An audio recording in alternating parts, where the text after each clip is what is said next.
Good morning. It's been a difficult few days. What started as my earnest attempt to demonstrate my growth as a person and involving beliefs as a leader, my participation in the Pride Parade has become mired in controversy.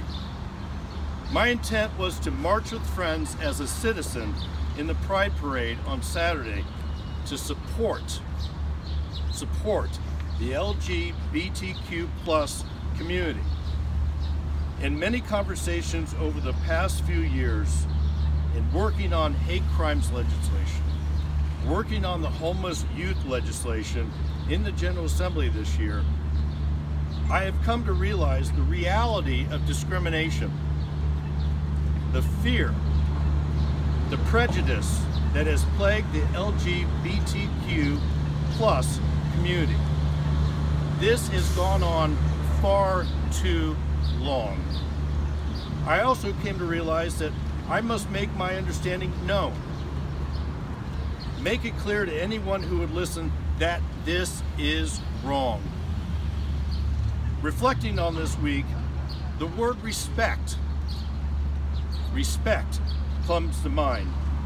A definition of the word is due regard for the feelings, the wishes, the rights, or traditions of others.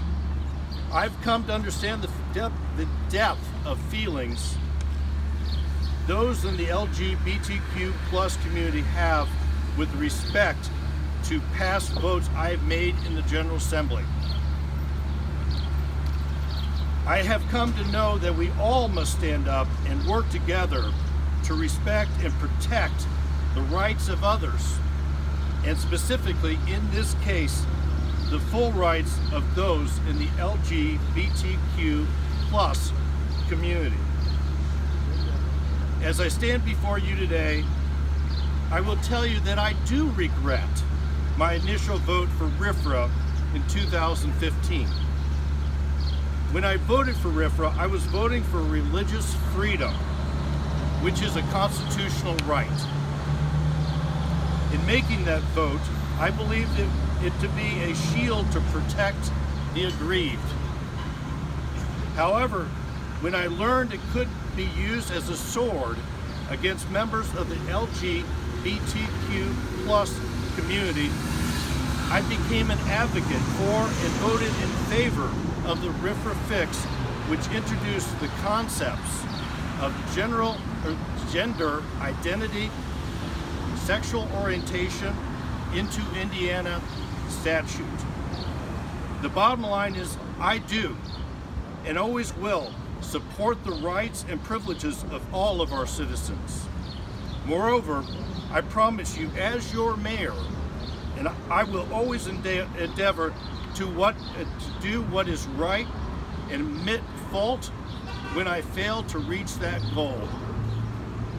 I do understand, though, that my learning, my feelings, and evolving knowledge may ring hollow to those troubled by my past voting record. You know, they are right to say, show me.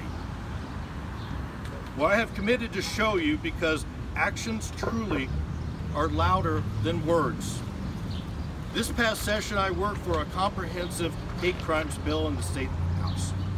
Sadly, the bill was amended, removing a list of protected characteristics.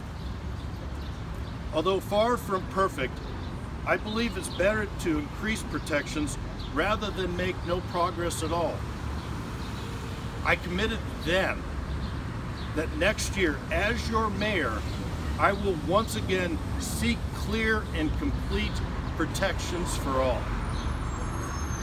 In addition, as your mayor, I will, number one, work with the state legislature and the governor to seek and ensure hate crimes protections for transgender and non-binary people. Recruit LGBTQ+ people to city leadership positions, not as tokens, but as meaningful advisors and decision makers for our city.